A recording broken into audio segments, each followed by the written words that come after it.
welcome back, Hugo. Thank you so much for taking the time to join me for a conversation. Thank you very much for inviting me. Very excited to be here. Likewise. Let's go all the way back. Can you talk a bit about your upbringing and why you decided to pursue chemical engineering? Oof, that's a long time ago. I finished my studies in '98, but yeah, basically in Belgium there was maybe a couple of streams, and one was legal to become a lawyer, or at least to study the law. I would say another one was more on the economics, business like, and the third one was engineering. And in Belgium, all the engineers have a sort of a common background that they do for 3 years. And then only after 3 years, they decide what they want to focus on. And I focus on chemistry, not because I was particularly interested in chemistry. I think I was interested in pretty much everything. But I selected chemistry because very few people were selecting chemistry at that time. And so I thought we're going to be less than 10 students, and the quality of the teaching will be so much higher because it will be a small group of people where we can interact. And so that drove my decision. I know it can sound a little bit strange, but I think that my parents always explained that studies don't help much on the subject that you studied. They are better to form or shape your brain. And so whatever you study is not particularly important. What is important is the way you learn how to work, how to analyze things, how you would take a problem and then find solutions. And I think from that point of view, the quality of the teachers and the quality of the learning curve is far more important. That's very interesting. Obviously, it's become common knowledge today, but I remember at least for a couple of years ago, you had that famous saying from Elon Musk to think from first principles, and he applied that from math and physics. So I guess you can get the same kind of mental models from chemistry as well. Yeah, and quite frankly, when you study engineers in the first 3 years, as I said, is coming from everyone. You get a lot of math, a lot of physics. And so from that background, you can obviously shape your brain in a way that helps you throughout your career. But obviously, being a very curious student and probably want to go abroad, travel abroad, how did you end up in your first sort of job, which I think was for an industrial company traveling from Latin America, from Europe, etc.? How did that journey look like? Well, I like many students, we had companies presenting their credentials on campus and trying to attract a number of students, and I applied to a couple of them, and one of them was Ernst & Young, and they offered me a contract, and it was very, very decent in terms of what you will earn and what you will do, and many people said, well, it's a very good experience because you will see a lot of different businesses. And so I was about to sign my contract when I bumped into someone that I knew from the past. It was a friend of my parents, but a very distant friend. I met him only once, in fact. And I bumped into him completely by accident in an airport. And then we started chatting because we were waiting for the same plane. And we pursued a conversation in the plane. And at the end, when we landed, he said, well, why don't you come and work for me? I said, yeah, but what am I going to do? And he said, well, it doesn't really matter, does it? I said, well, it depends. Because I have this contract and I'm going to sign. And they look at me and say, no, don't go mainstream. I mean, you need to do something that is really valuable. And I can tell you that I run an industrial group. It's fairly international. We have expanded massively, and we want to continue the expansion through merger and acquisitions. And we have set up a team that will go and analyze the synergies that we can create between the different companies in the group. And that will give you a real exposure to the industrial life. And as an engineer, obviously, I was interested in that. So the next thing that he said is that, well, you're going to be based in the US. And I'd been traveling to the US, and I was a bit fascinated by the US. So that was better than being based in Belgium. So said, okay, that's already exciting. Where about? And he said, well, you have the choice because we have two main offices in the States. One is in Hartford, Connecticut, which is a place that I knew Connecticut, but I had never heard of Hartford, which is in fact the capital of Connecticut. And it's either there or Miami, Florida. And I said, well, is that really a choice? I mean, would you expect anyone to say Hartford, Connecticut? And then he said, joking, well, anyway, it's better that you're based in Miami, because the most recent acquisitions and probably the future acquisitions I will do will be in Latin America. And then it's the best hub to travel to Latin America is Miami, because you have direct flights to pretty much all the places in Latin America. So I didn't know Miami at all. I obviously had the same image than probably many people have of Miami, which is either a holiday resort or a place where you retire when you're very old American and you made it okay in your life, or at least Florida had that reputation. I said, well, I'll try Miami. And fortunately, before I moved there, I found a friend who was going to study there. He was a little bit younger than me. So he was going to attend the architecture school in Miami, which has a very good reputation. And so from day one, I could share an apartment with him and leave the student lab, but still have the good part of the student lab, which I suppose are the parties and all the rest. And then it was indeed very interesting, because I was traveling all the time.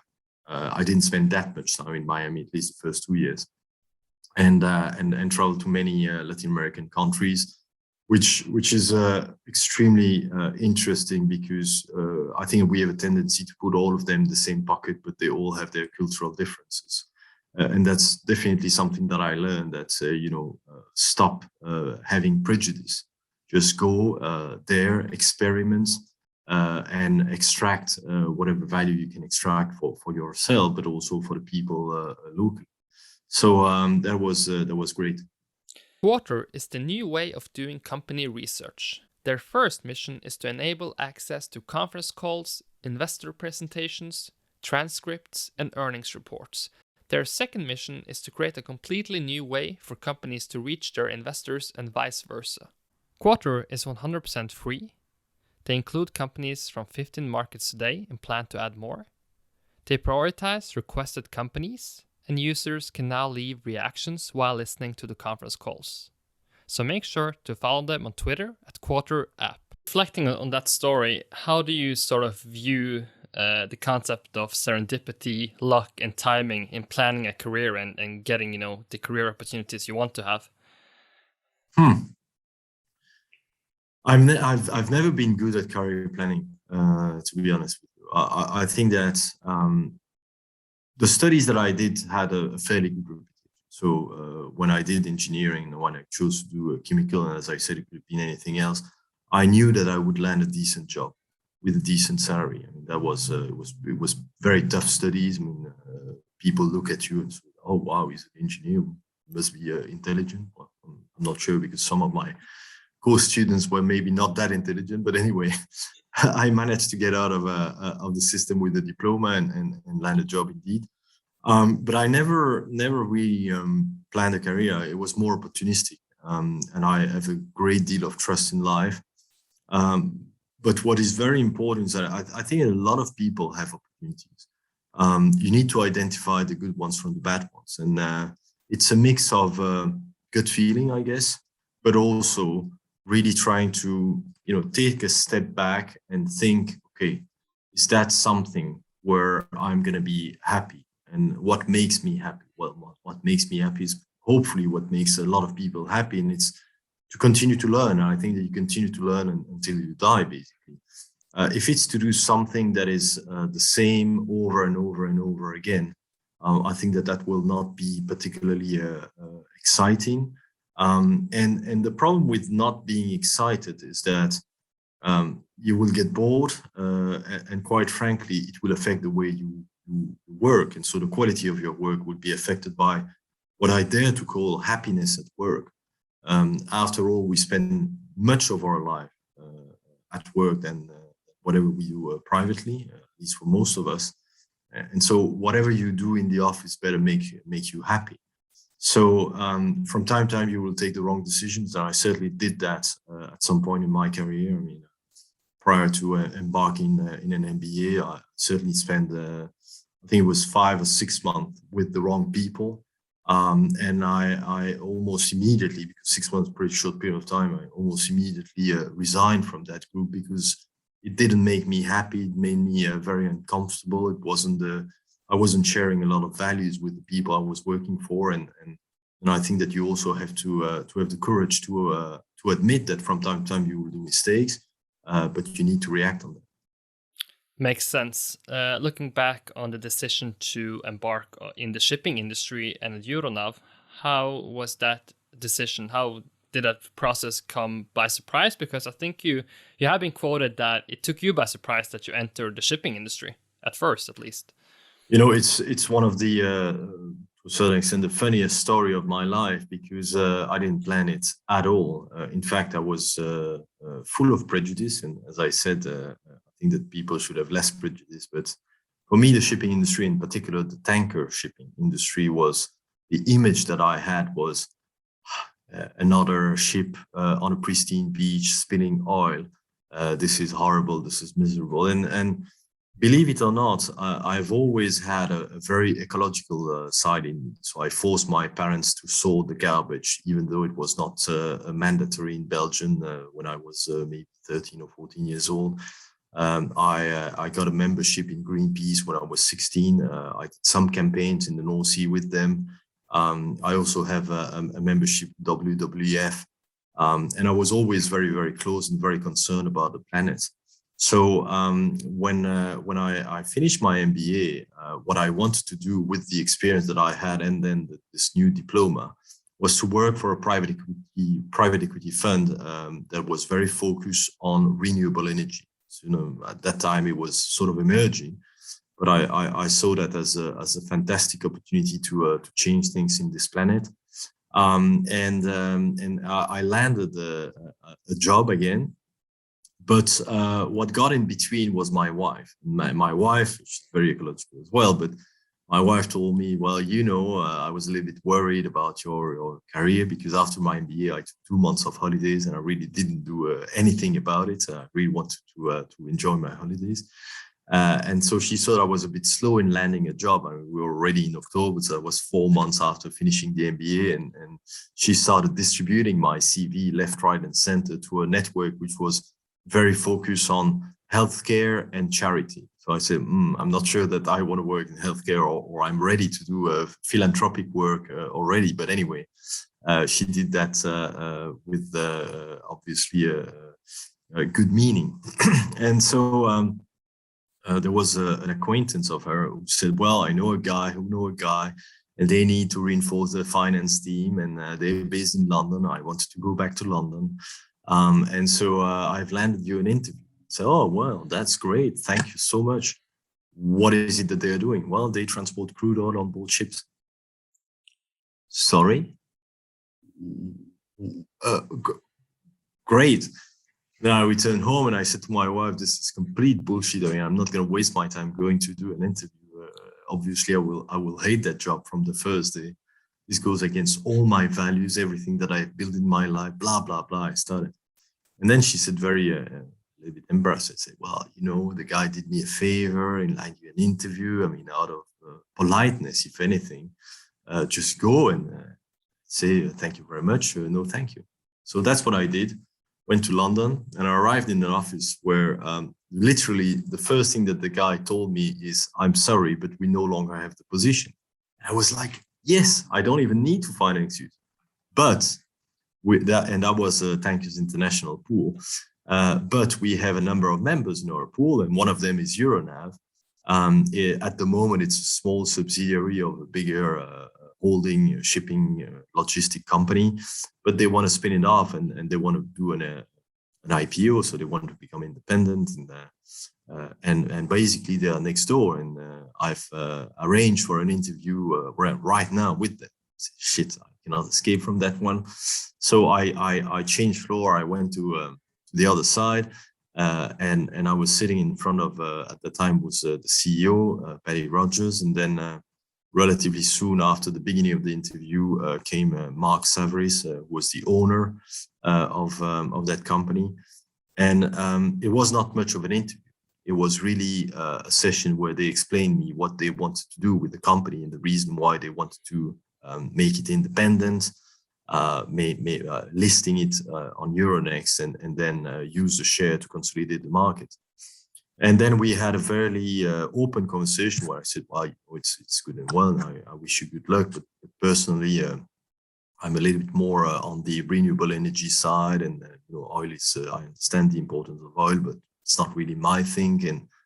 And then one thing leading to another, I expressed my concern about oil spills and the reputation of the industry and all the rest of it. And they were listening, and they were okay. And we finished the interview when Mark Savaris told me, well, so if I understand you well, you want to fight the system from outside because you think we're doing a dirty job and that we're polluting everything, and you believe that by being a member of Greenpeace, you're going to change things. So, yeah, sort of. Well, let me tell you one thing. If you want to change something, then you better be part of the system and change it from within rather than from outside, because painting the hulls of ships and saying we're dirty will not change anything ever. So I reflected on that and said, maybe, okay.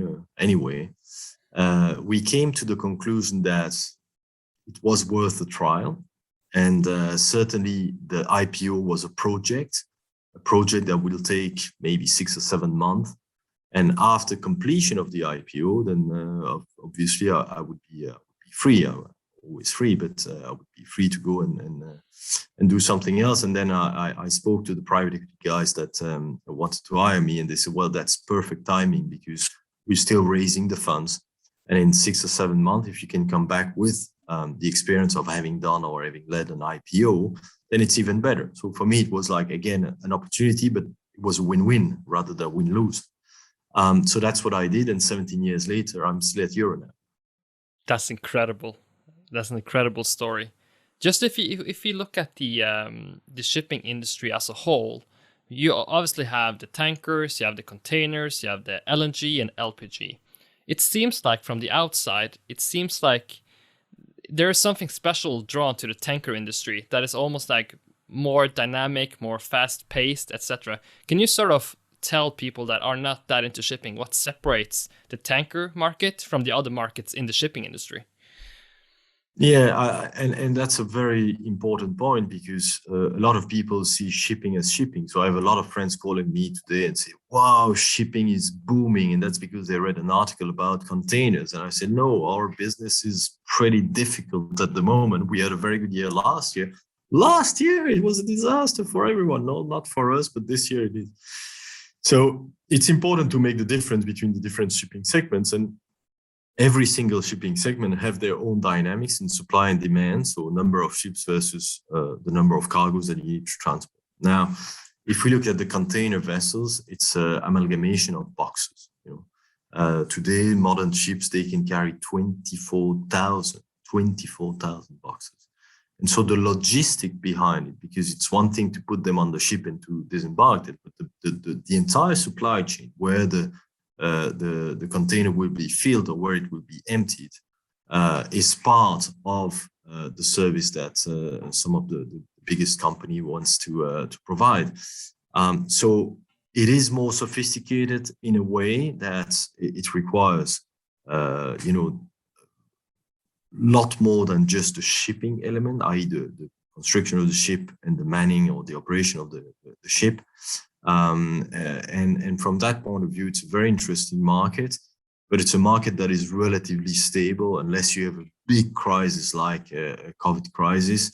After all, the goods needs to be moved. More and more goods are moved in containers. And so the name of the game is to follow the growth of the market. And from time to time, the market doesn't grow as fast as the fleet. And from time to time, the market grows faster than the fleet. And so you have ups and downs. And I think that this year is a little bit exceptional because there are many elements which have squeezed it. But so it is more stable than our markets. Then you have the gas market, which is a market of long-term contracts because the fleet is not that big. And gas is something that you can transport and store under very difficult conditions because it's a gas. So everything needs to be pressurized, everything needs to be on a pipe. When you think about the oil, well, you can store the oil in any container, in a truck, in a train, in a specific storage on land. And so it's a lot easier. So that's already a big difference, is that the gas market needs to be planned in advance, like a big train. If you think about where it is produced, where it's going to go, you need to think about every single point, and every single point is the responsibility falls on different people. But overall, it is also a more stable market because of the product that you are transporting.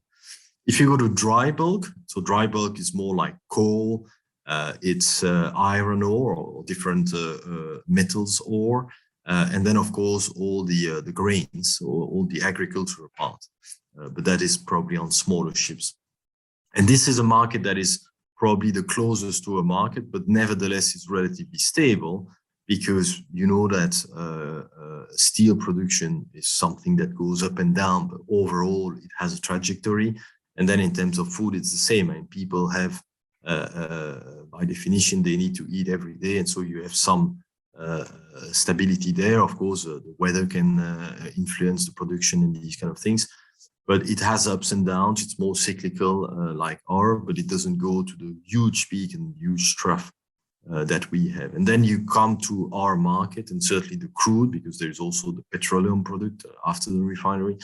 But in terms of crude, what makes it very, very volatile, unpredictable, certainly seasonal, and seasonal because we tend to use more energy in the winter, as the majority of the people lives in the northern hemisphere.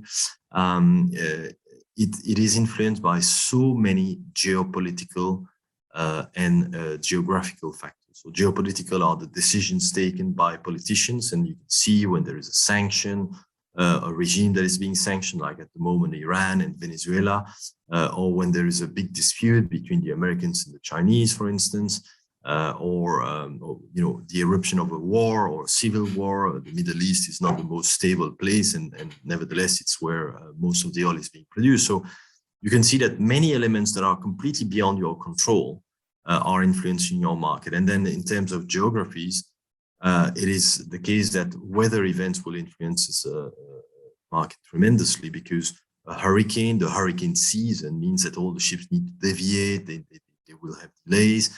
An earthquake can have a severe impact. A tsunami like the one that hit Fukushima means that Japan will then have to use much more oil, much more gas, potentially, and well, at that time, much more coal. So a lot of factors that influence our markets are unpredictable, but they happen all the time, and you never know when they're going to happen. And because the market is relatively big, but a tiny influence of 1%, 2%, 3% difference can make a big impact on the rates, means that it's very volatile. And then the last element is the market is very much exposed to the spot market. So it's not a long-term market. It's really one voyage after another. And that means that the earnings that you're going to have depends on every single time that you fix a ship. Fixing a ship means agreeing on a contract to lift a cargo and to transport this cargo from A to B. Every time you do that, it's a Dutch auction. So you have 2 or 3 ships that can do the service, and the guy will choose the cheapest one. Of course, he will have some qualitative criteria, some safety criteria, that's very important, but he will nevertheless choose the cheapest vessel. So the market is always going down when there's an oversupply, because there are too many ships bidding for cargo, and always going up when there's undersupply, because there are not enough ships and they want to make sure that they can transport their cargo. That's super interesting and a very good explanation. If you look at the scale of your company, what's the easiest way to explain the scale of your company and also how big the ships are? I read somewhere, I don't know if it's correct, but it said that one of your biggest ship can hold the energy, the oil consumption of Britain and France in one day. So if that's correct or nearly correct, it says something about the enormous scale of both the ships and your company. No, absolutely. So if we start with the fun element, which are the ships that we operate. So we operate 3 types of ships: the Suezmax, and they're called Suezmax because the biggest ship that can go through the Suez Canal on a fully laden, i.e. with a full cargo, and they can carry 1 million barrel of oil. The other side that we have, we have many more of those, are the VLCCs, the very large crude carrier, and they were invented really at a time when the Middle East became a very important hub for exporting of oil, and vast majority at that time of the vessels were going to the US, and so people were looking for economies of scale. So they said, we're going to double the size of a Suezmax, and it makes sense because the journey is very long, so you can consume more, less, etc., etc. And they can carry 2 million barrels at a time. And then there are very few, but we own all of them. Very few ships that can carry 3 million barrels. They are obviously even bigger than a VLCC. They are mostly used for storage, in fact, not so much for transportation. And initially, we thought that the fleet was going to grow and that it would become the standard, but it didn't, because the market structure was not set to carry or to trade 3 million barrels at a time, and 2 million barrels is already a lot. And you need to think about the customer who is asking you to do that. 2 million barrels in today's world is $160 million worth of cargo. 160 million. Back in 2014, it was more than 200 million, because the oil price was at more than $100 a barrel. So you can see that the amount of money that you need to be a trader in those markets, and therefore to need the services of a shipping company, is quite big. So when you look at the size, well, in length, a Suezmax will be 220 meters. A VLCC will be 280 meters, and then a ULCC, an ultra large crude carrier, will be probably 330 meters. So 330 meters for the golfers, that's longer, or it's the size of a par 5. So it tells you a lot. And if you put it vertically, it's just smaller than the Eiffel Tower in Paris.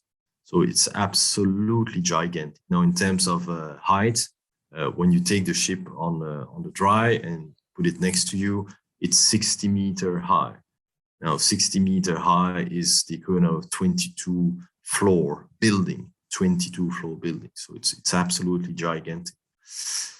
So it's very impressive to realize that human beings are capable of building those gigantic tools, and those things are moving around the world in the ocean. They are made of steel. They are very, very heavy, and fortunately they float thanks to physical laws, of course. Every time I visit a ship, and every time I go to the shipyards who is finishing the building of a ship, and we have big ceremonies to name the ship, so there's a lot of tradition in the industry. I've been in this industry 17 years, and every single time I'm like, oh my God, this is for real. This is gonna move, carry oil in a very safe way, but this is gonna float. This is gonna be there for 20 years or more. So I'm as an engineer, obviously, I completely admire these mammoths. And the last element that people need to understand is it's not because it's made of steel that it doesn't move. So there is quite, when you put that ship on the water, you can't see it, but obviously if you look at the simulator, you will understand that because the water is exercising different kind of pressure on the hull, then it's the entire ship which is bending in many different ways, but obviously within what we call a life fatigue, which means that they will be very solid for 20 years, but it's also the reason why after 20 years we need to retire them, because the steel has been fatigued enough, and we don't want to take any risk that it breaks. Fascinating. Short question, but I guess it's a long answer. How do you calculate the optimal fleet size? You don't really calculate the optimal fleet size because to a certain extent you want to grow as big, as much as you can. And that's for a very, very simple reason. And, our business is not that complicated. It's for economies of scale. So the more ships you have under one roof, the more you can spread your expenses over those ships. And if those ships are very similar to one another, then obviously you will have economies of scale in buying parts that you need, in your purchasing power of fuel will be greater, so you will get more discounts in the market, etc. So I would say the limit of the size is more set by the regulators, because they don't want anyone to dominate the market and to set the price, than by ourselves. Fortunately, and even though we are one of the largest, we have still a lot of way to go before we would hit those restrictions set by the regulators. Because you had a quote that when you're looking at growing the company, you look at it as, not in absolute terms, but in relative terms. Maybe that's a good framework to use talking about growth. And you also have this great analogy to the airline industry, buying a new plane versus recycling or using an old plane. Can you just quickly go through that mental model? Yeah, I think that the relative size is a reference to the client that you can service, because there's a lot of oil that is being moved on captive fleet. So in the past, the oil majors, they are their own fleet, and then whatever excess cargo they wanted to transport, they were asking the independent owners like us. Today, it's more the Saudis who are producing a lot of oil. They have their captive fleet, and then the Chinese have also a fairly large fleet. And so we, the independent, are trying to service and cater for the other guys. So that's what I mean by relative to absolute. So in a market of 820 or 830 VLCCs that exist, we only have 5%. But if you reduce that to the number of cargoes that we can really carry, because we are not captive to anyone, then we are closer to maybe 12%. And by the way, that can vary year on year, because from time to time, some of those players will increase their fleet, and from time to time, they will decrease their fleet. So it's something that we need to look at. I think that this is what I meant by relative versus absolute. Now, in terms of the relative size, is also a question of what you can manage at a particular point in time. So if tomorrow I want to double the capacity of Euronav, then I will have to change the business model, because I cannot hire enough people immediately to cater for that, despite the fact that the vessels are going to be delivered, are going to be ours almost immediately. And there you fall into your second question, which is, do we prefer to buy existing vessels, so the second-hand market in a way, or do you prefer to order? But the problem with ordering is that you are adding to the supply, and so you are in a way shooting yourself in the foot, because, as I said, I mean the market is a balance between supply and demand, and so if you put more supply, then obviously the rest of the existing ship will go down. But if I really want to the other, then if you order, it's very easy to foresee, because it takes 2 years to build, foreseeing the necessary people that are going to be on board the vessel. If you buy second-hand in the market, then the vessels are being delivered to you immediately. And there you need to go for outsourcing some of the services that you need, which is not always optimal. I mean, it's a very good thing that it exists in our industry, but it's not always optimal, because we believe that the biggest or the greatest assets that we have in the company are the people. And so if you start outsourcing, you're a little bit out of touch with some of those people.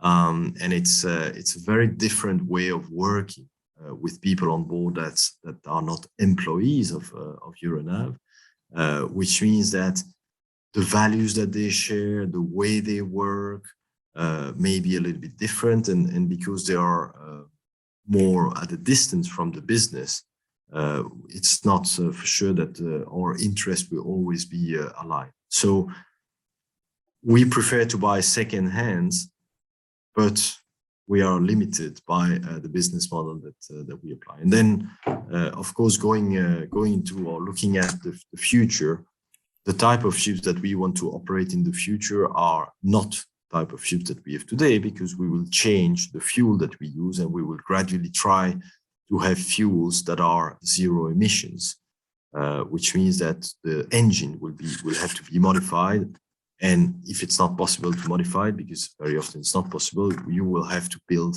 something new that has been designed to work with that particular type of fuel.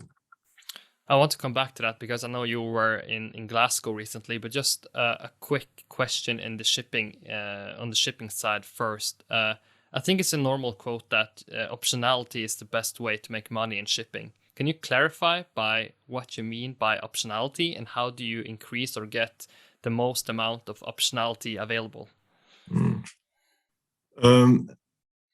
If we go back to what I said earlier, and I said that this is a market that is very volatile but also unpredictable, and let us assume for a moment, because it will make the explanation simpler, that we have absolutely no clue when there is going to be a good freight environment and when there is not going to be a good freight. And freight are the rates that we receive for the service that we provide. Then optionality is the best answer, because if you have an option to get more ships or to prolong certain contracts, and it's your option, then obviously you're going to do that only when the rate environment dictates you to do that. So if you don't have optionality, then you are completely exposed to the market, and you're a little bit, I would say, a passive actor of the environment. If you have optionality and you can suddenly increase your exposure to certain markets or increase the size of the fleet because you have maybe rented some ships on short term, but you have an option to purchase them, it's going to be an advantage. Knowing that the value of the ships vary very much with the rate environment, it's also very interesting. So if I give you an example, when you order 2 ships, you can probably have an option to order a third one. And you have probably 1 year to exercise that option. In 1 year, many things can change. And so if the value of your contract has gone up, you continue to pay the same price to the yard, but maybe the value of the ship that you're building has gone up by 10 or 15%. And at that point in time, it's very interesting to exercise your option. If conversely, it went down because maybe too many ships are being built, or yards are offering more opportunities to build ships, then of course you don't exercise the option, but you can still sign a contract, but at a lower rate. So option is very, very important in our markets. Makes sense. Let's go back to the climate issue you just raised. If we go a bit more broad at the start, if you look at the sort of take the energy market and the energy consumption, and if we base it on the fact that the energy demand is going to slowly compound in the future as well, because we want a prosperous world, right? What do you think is sort of the biggest misunderstanding of the energy market in general? And then we can dive into, of course, your specific company and industry. So by now you understand that I'm a super ecological guy. So I drive an electrical car. My house is completely autonomous. It's passive. It's the second house that I built, which is completely passive. And I'm not a big consumer, in fact. And I believe that we consume way too much into this world, and I hate to waste anything. If you want to find a solution for this planet, you need to transit to a completely different type of model and completely different type of society. Nevertheless, we need to agree that society at large has made significant progress to get people out of poverty and to provide relatively good healthcare system. Everything is relative. You may have a better healthcare system in Switzerland than in Ethiopia, but if you look at where they started, everything is going in the right direction. That requires a lot of energy.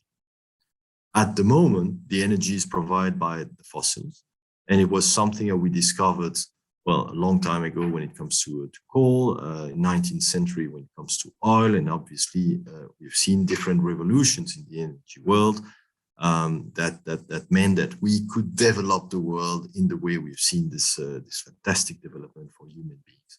Now we have reached a point where we realize that there is a huge problem in doing that. It's the release of greenhouse gas. It's not only CO2, it's greenhouse gas, and there are probably 6 major greenhouse gases. CO2 being the biggest, but not the most harmful. The way we see things, and certainly the way I see things as a human being, is that we need to accelerate whatever technology can help us to provide the energy that is required in a green way.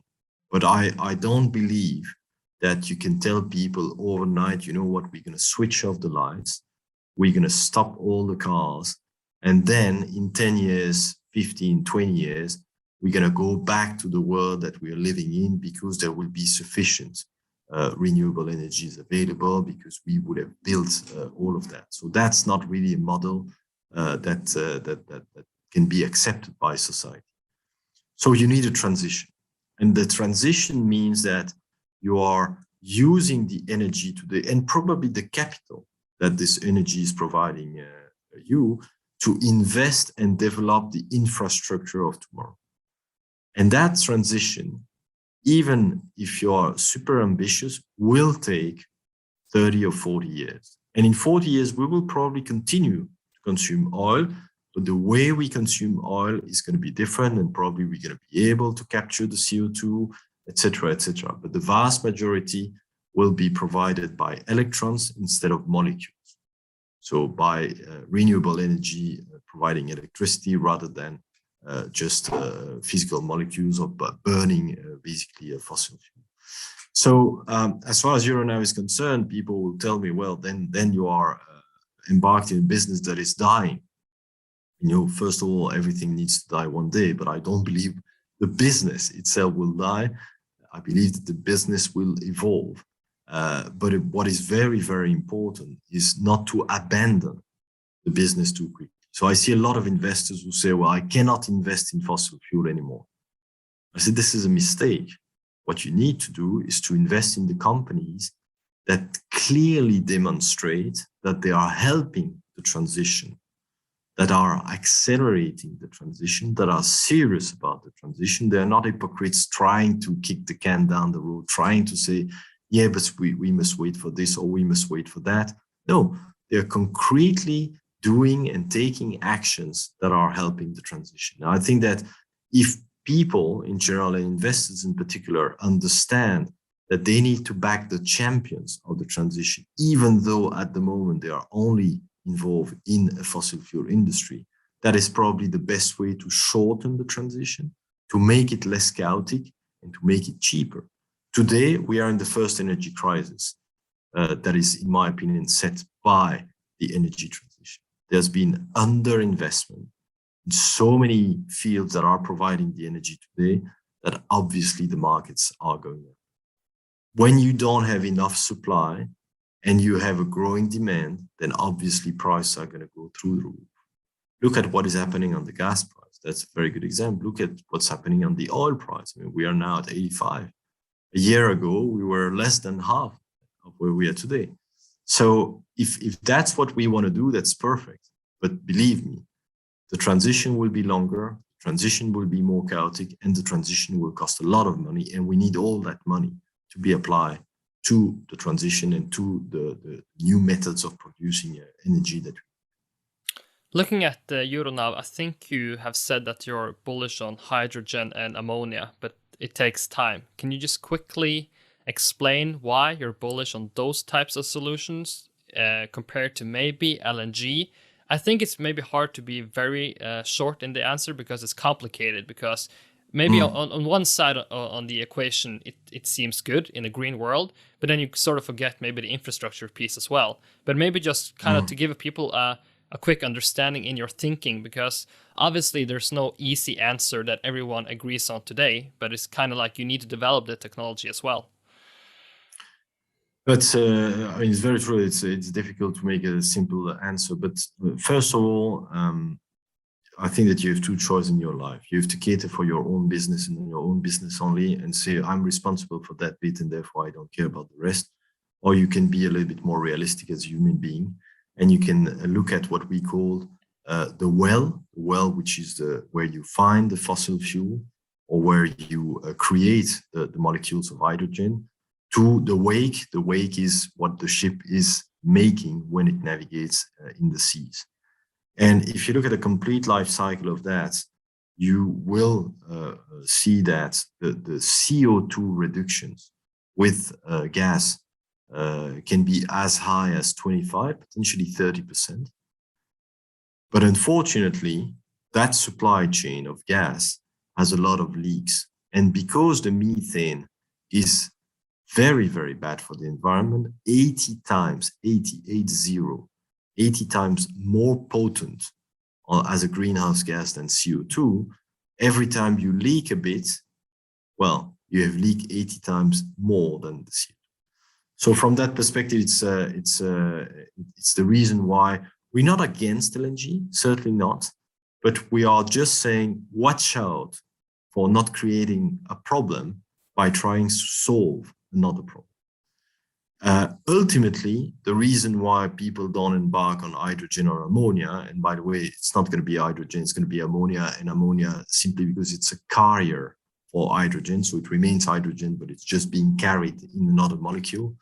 The reason why people look at it is because it's a true zero emission fuel, as long as it is produced with renewable energy. And the renewable energy needs to expand, and we need to invest a lot more so that we can produce the green hydrogen, which in turn will produce the green ammonia. We have signed joint development program with a number of people so that we can accelerate the development of the ammonia engine, and we believe that the ammonia engine can be ready in 2025. The moment it exists and the moment it's safe, because ammonia is a toxic product, so you need to take a lot of precautions in order to handle it properly. But the moment it's ready, I think that people should only buy those ships. But that's 4 or 5 years down the road. And in the meantime, if you have to order a ship, then it's probably better to either order a conventional ship that can be retrofitted, that can be changed later on, or indeed to order an LNG ship, because today the CO2 will be reduced. And if you source your methane in places where people care about the leaks, then it's probably better than the conventional ship today. Makes sense. We received several Twitter questions, so I just want to quickly mention them so you can answer them before we have to wrap up. One was about the consolidation in the industry, and maybe especially in the tanker industry. I know you have opinions on that, so maybe just unpack that a bit, the consolidation piece of the industry. Well, it relates to what I said earlier. I think that bigger is better, but we also have a market that is very fragmented. So consolidation serves, in my opinion, two purposes. The companies that we create and that are bigger and bigger can obviously, they have more capacity to invest in whatever they want. In the case of Euronav, I suppose that it's going to be mostly in newer vessels, less polluting vessels, less emitting vessels, etc. But that will be the responsibility of every company. The other aspect is when you are in a market that is behaving like a commodity, and you have very few ships, and remember, more than 25% of the owners of VLCC, they have between 1 and 3 VLCCs, 1 and 3 vessels. They cannot have the same type of information and system that we have, because they're not going to spend the money. And quite frankly, whenever they fix their ship, a VLCC will do 5 voyages per year. That means they have 3 ships. They will be 15 times in the market. We are every day in the market, absolutely every day. So we talk to everybody. We know, we gather information, we put it in the system. Then we are able to see whether we should, how we behave, how we deploy our fleet across the world. So for the smaller players, that doesn't work. That's why it's very important that smaller players consolidate into bigger players, especially also because of the transition. But from a market perspective, it's going to be a lot more stable, so less volatile, as I explained earlier. We had several questions regarding specific regulations, but maybe we can just put them together and get your views on the regulation or the EU's taxonomy, and maybe just get the pieces that you are most interested about and you see will impact your business most going forward. Well, first of all, remember that shipping has always tried to hide away from regulations. That's because it's an international business, and most of the ships are registered, not the one on Euronav. Most of the ships are registered in tax havens, in place where there's very little regulations, and that's the way the shipping industry is working. We have decided to be a little bit different. We have decided to be incorporated in Belgium, to fly European flags, which have a lot of rules that we need to apply, and for us it's a label of quality. So we are only too happy to apply those rules, because even if we weren't here, we would do that. So from that point of view, it's very important to understand that the way the world will tackle decarbonization is going to be by regulating it more. And it could be carbon tax, but it could be also other type of regulation. The EU is coming up with 3 sets of regulations: a carbon levy based on a market, a fuel specific, so fuel that we'll have to use in the future, the amount of CO2 that they will emit will have to gradually go down, and then indeed the taxonomy.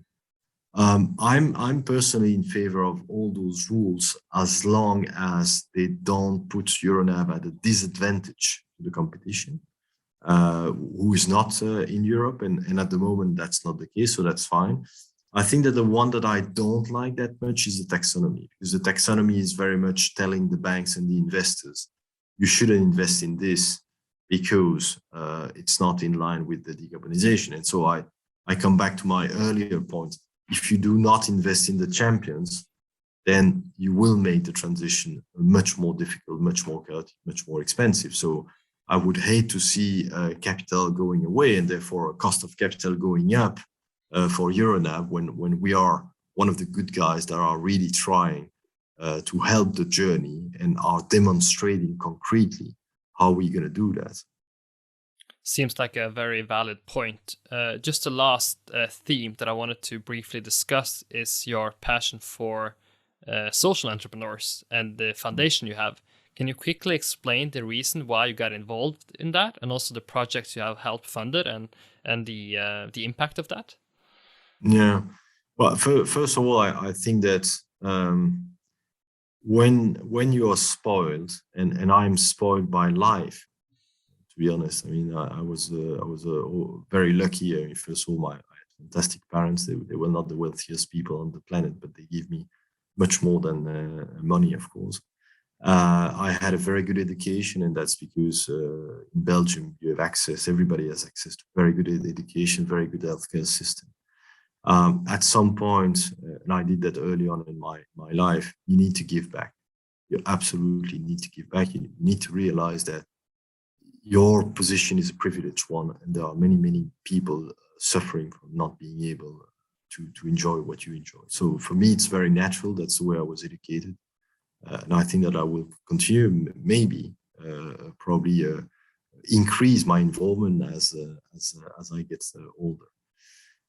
Specifically, the foundation in which I'm active at the moment is a great one, because it's a family one. So it serves a dual purpose.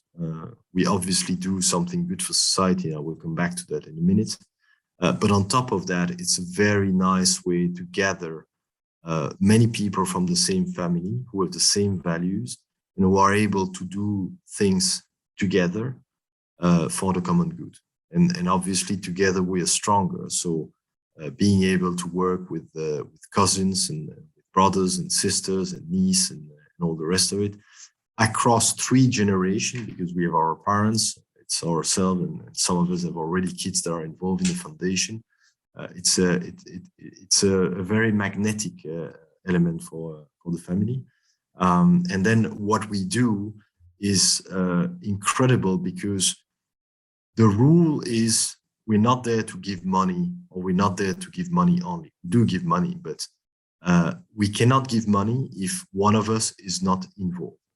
So we need to act as ambassador. We need to act as sponsor of the projects. We need to get involved. We are in some charities, we are part of the board. In some other charities, we really get our hand dirty and go and do things like renovating house, like distributing foods, etc., etc. The area that I have selected for my involvement in the foundation is the digitalization of education. And we saw that there was a very nice new business model for high school or university, which is based on peer-to-peer education to learn coding. And I do believe that coding is probably one of the most important things that young people can learn. So we give access for free. And the reason why it's for free is because it doesn't take a lot of money to educate. And we have pools of 150 people at a time. You need one teacher, then you need the software to sort of organize the auto education of the students. So they have little projects here and there. They are at different levels. So there are 21 levels in total.